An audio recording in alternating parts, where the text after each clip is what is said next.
Hello, my friends. Welcome back to my channel. And for those of you who don't know me, my name is Monica. I'm a script supervisor. I've been in the industry for over 35 years. And today we're going to go over shot descriptions again. And we're going to be reviewing another one of my favorite movies, The Princess Bride. And the sequence that we're going to be working on is the sequence where Wesley confronts Vizinnik and Buttercup at that rock where they have the Battle of the Minds. So this is a fun sequence to work on. And actually, when I was doing a little deeper dive in this scene, I started noticing some of these inconsistencies that I really didn't notice when I was watching the film, which shows you the beauty of editing. But I want to show you how you can avoid some of these inconsistencies when it comes to tabletop settings. And you're going to be working with tabletops where you're actually working with food, or you're working with card games or chess games or pool tables or anything like that where people are actually moving things around on a table. So I'm gonna show you how you can kind of avoid some of those mistakes. All right? Okay, so let's get started. Okay, so here's our first shot. And we're going to call this whole sequence scene 1 because it just makes it easier for everybody. All right, and now if you notice, there's 2 frames here, and the first frame is the beginning of the shot, and the second frame is the end of the shot. So I always put a short description and a long description on there so that you could see the whole thing, together. Now, what's in yellow there is the short description, and then what's in white, it would be the continuation of the long description.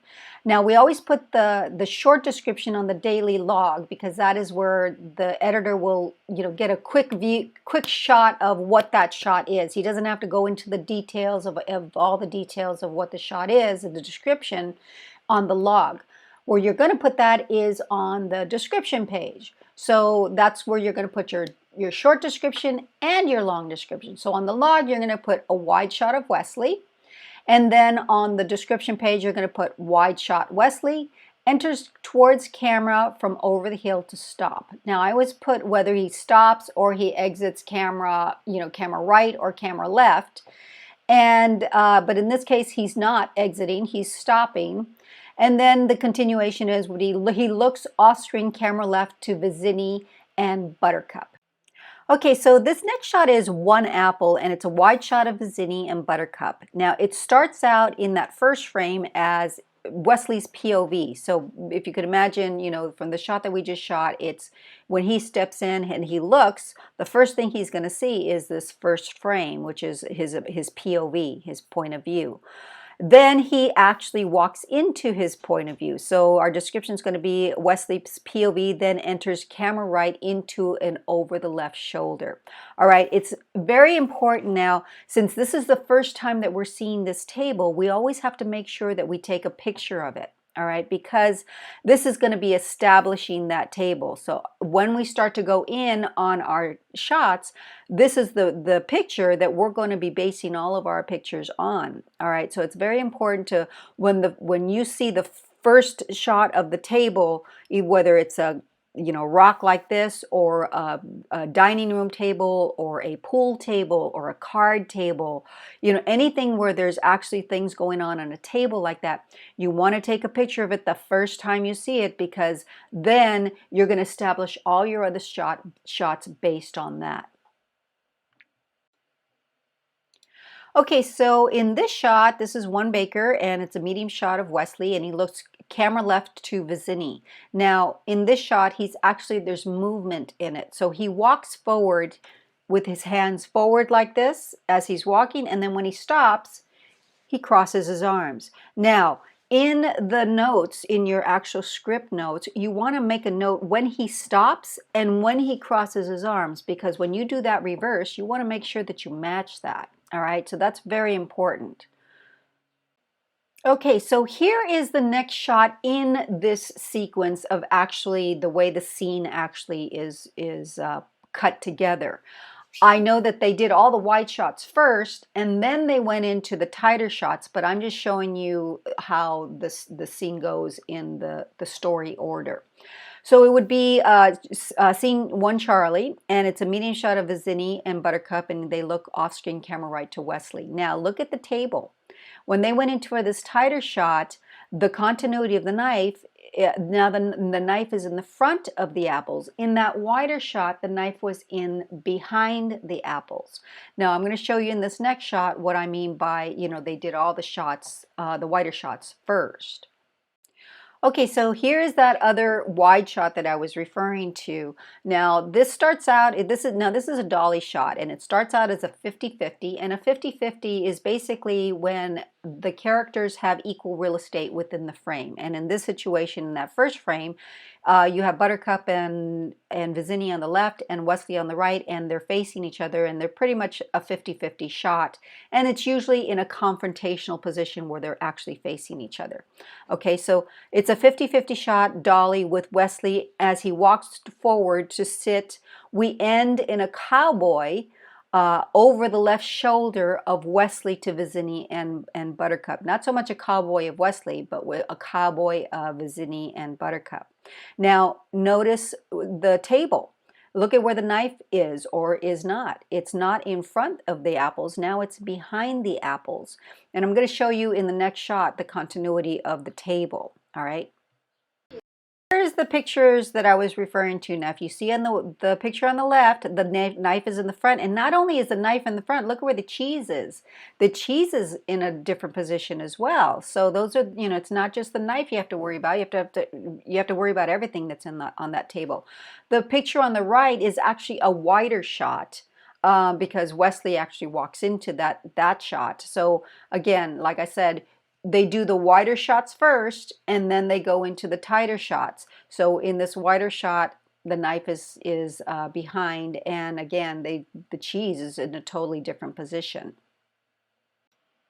Okay, so our next shot would be a close-up of the goblets. Now, you can also call this an insert of the goblets, and it's Vizzini is pouring the wine. Now, look at where the knife is now. It's behind again. So, again, you just got to make sure that that dancing knife, stays consistent throughout the whole scene. And then our next shot would be a 1 franc, which is a close-up of Vizzini, and he looks camera right to Wesley off screen. Now here, our next shot would be a medium full of Wesley over the right shoulder of Vizzini.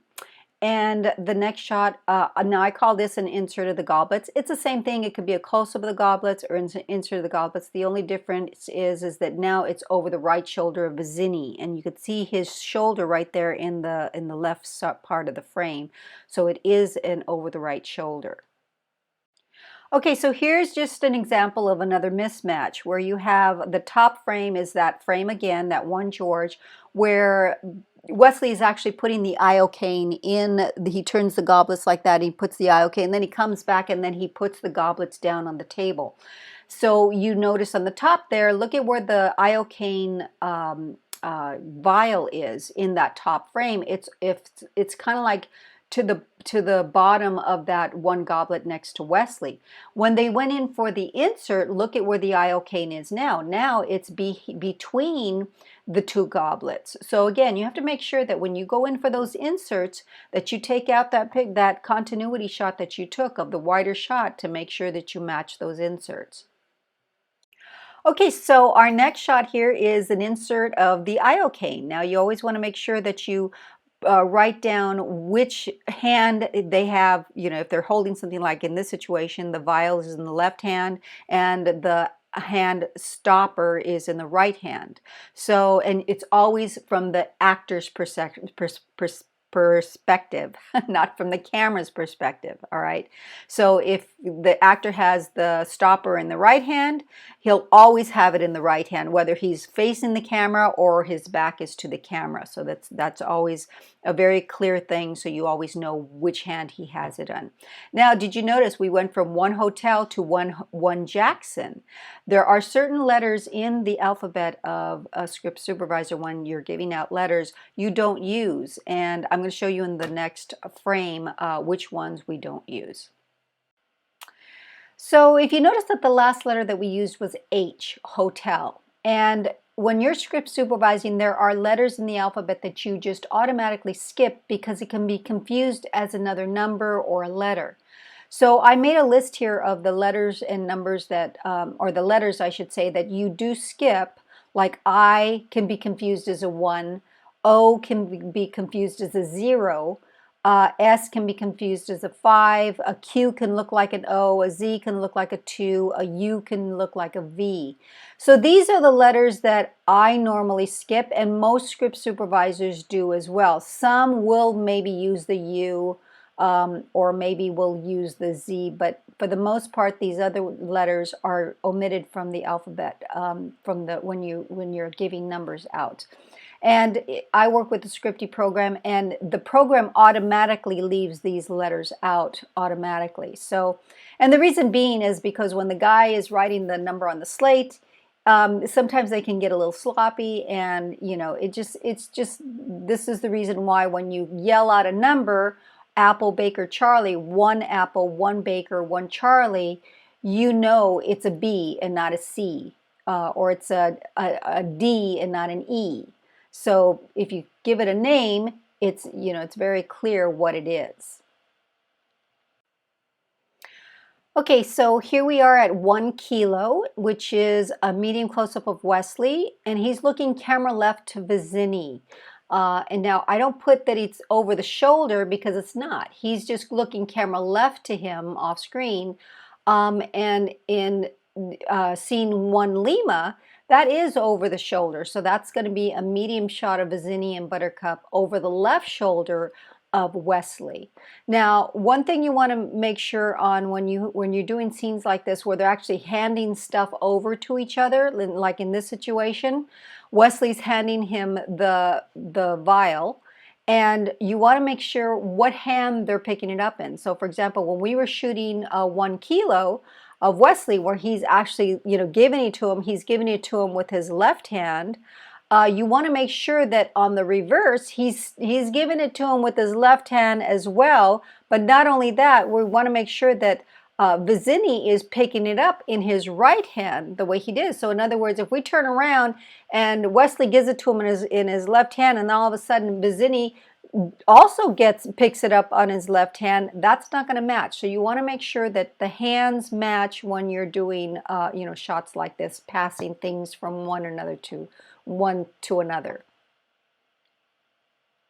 Okay, so here's something else you have to watch out for is now here in shot 1 Lima, where Vizzini and Buttercup, this is another inconsistency. Look at the hair on Buttercup's left shoulder, or her left shoulder. And you want to make sure that it's consistent. So this is a perfect example of 2 different takes. It's the same shot, they just did 2 different takes. One had the hair in front and the other one had the hair in back. And you have to make a note. If for some reason they do a take that's inconsistent like this, and the director says, oh, print that, or I like that, circle that one, you want to make sure you tell them, well, you know what, her hair was in the front on this one and it was in the back on the other one. And if he says, you know what, I don't care, in this situation, they said I don't care because they liked Vizzini's performance better, you're going to make a note. You're going to make a note on that particular take. Buttercup's hair was in front in this take, so that if it ever comes back, you're covered that you mentioned it to him. Okay, now these 2 shots are pretty cut and dry. We've got 1 mic, and that's a close-up of Vizzini, and we call it clean because it's not an over the shoulder, it's just clean of him. And he looks off-screen right to Wesley.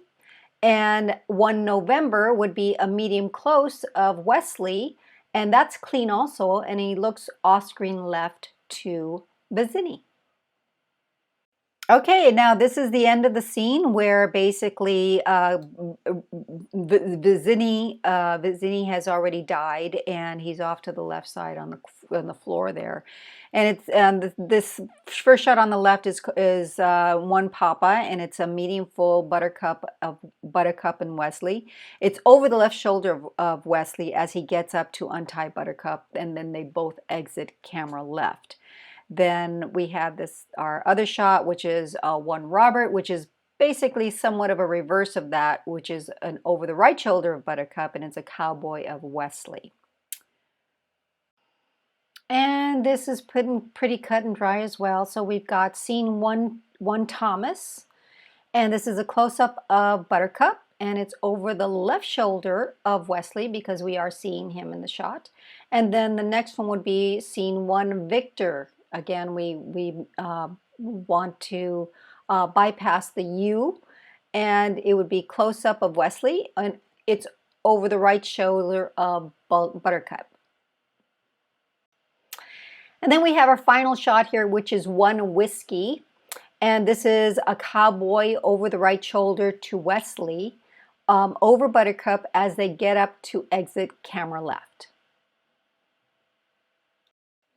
Okay, so that's the end of our sequence. And the one thing that I want you to walk away with for this whole sequence is when you're working with tabletops, again, whether that is food or it's billiards or cards or anything where there's actually moving around stuff, try and get the director to do a shot that is above the table so that he always has something or she always has something to cut to in case there's a mismatch on the table, which happens sometimes.